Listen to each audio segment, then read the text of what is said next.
বিশ্বনবী বিশাল মরুপথ পাহাড়ি পথ পাড়ি দিয়ে তায়েফের মরুজমিনে গেলেন কোরআনের দাওয়াত নিয়ে, ইমানের দাওয়াত নিয়ে।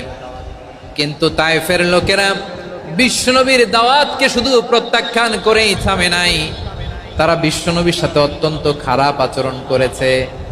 বিশ্বনবীকে শারীরিকভাবে হেনস্থা করেছে, আমার নবীকে শারীরিকভাবে অত্যাচার করেছে, আমার পেয়ারা নবীর গায়ে পাথর মেরেছে, বিশ্বনবীর গা বেয়ে ঝরঝর করে রক্ত ঝরেছে, নবী জামিনের মধ্যে লুটিয়ে পড়েছেন, আবার মেরেছে, আবার নবী হাঁটতে শুরু করলেন, পেছন থেকে আবার মেরেছে, আবার নবী রক্তাক্ত হয়ে জামিনের মধ্যে লুটিয়ে পড়লেন, আবার মেরেছে।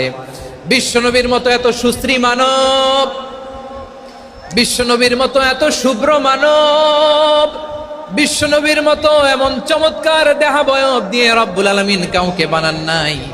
এরকম চমৎকার মানুষটাকে তারা তায়েফের ওই জমিনে রক্তাক্ত করেছে। বিশ্বনবী দুনিয়ার কোনো স্বার্থের জন্য সেখানে যান নাই, নিজের কোনো লাভের জন্য, প্রাপ্তির জন্য যান নাই, তায়েফবাসীদের জাহান্নামের আগুন থেকে বাঁচাতে গিয়েছেন। ঠিক কিনা বলেন?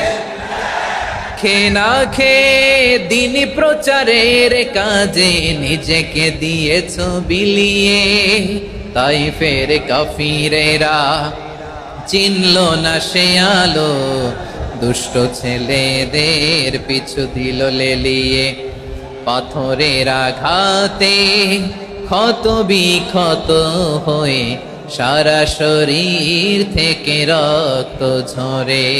এ রাসূল তোমাকে ভুলি আমি কেমন করে, এ রাসূল তোমাকে ভুলি আমি কেমন করে।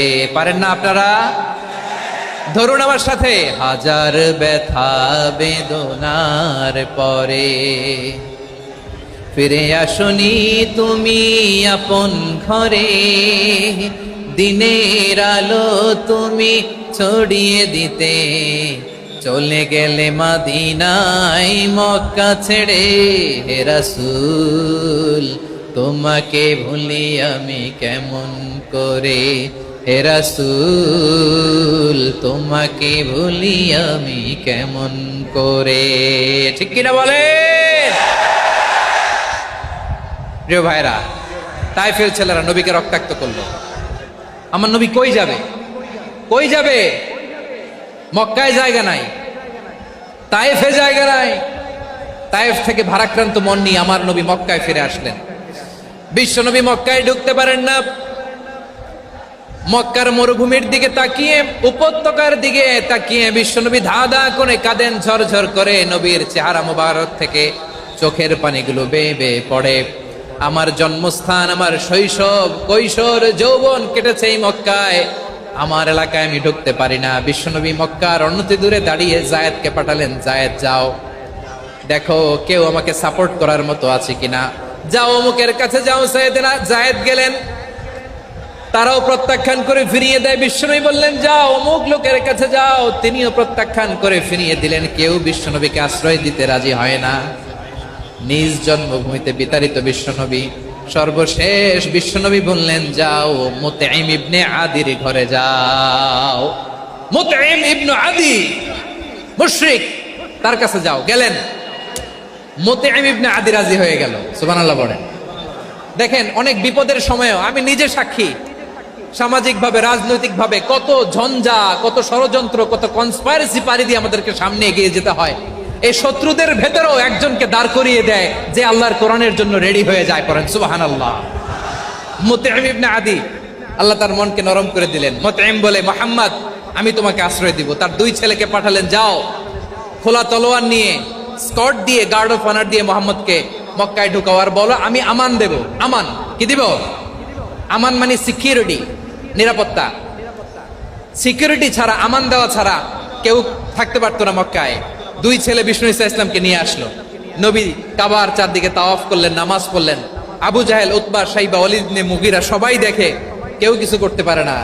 কারণ মুতঈম ইবনে আদি ঘোষণা দিয়েছেন, আমি মুহাম্মদকে আমান দিয়েছি, মুহাম্মদের গায়ে যেন কেউ স্পর্শ না করে। আওয়াজ করে পড়েন সুবহানাল্লাহ। নবীর এই বিপদ কালে মুহূর্তে মুতঈমের হৃদয়টারে নরম করে দিল কে? আচ্ছা, লালমনিরহাটের ভাইয়েরা বলেন, এই মুতঈম কি মুসলিম ছিল না মুশরিক? সবাই বলতে হবে মুসলিম না মুশরিক। তাহলে মুশরিকের কাছ থেকে নবী পলিটিক্যাল অ্যাসাইলাম, আধুনিক রাষ্ট্রবিজ্ঞানের ভাষায় পলিটিক্যাল অ্যাসাইলাম, যেটাকে বলে রাজনৈতিক আশ্রয়, উনার আমান বা নিরাপত্তার এই ঘোষণায় তিনি মক্কায় ঢুকলেন। যতদিন নিরাপত্তা ছিলেন। মুতিম যখন মারা গেল, বিষ্ণু ইসলাম হিজরত করে মদিনায় চলে গেলেন, সুবহানাল্লাহ। কিন্তু মুতিম যে বিশ্বনবীর উপকার করছে এটা বিশ্বনবী ভুলে নাই। আমাদের অনেকে আছে উপকার করার পরে আর খেয়াল থাকে না, খাওয়ার পরে গলা দিয়ে নামলে আর খেয়াল থাকে না, এরকম আছে না নাই? আমার নবী ভুলে নাই।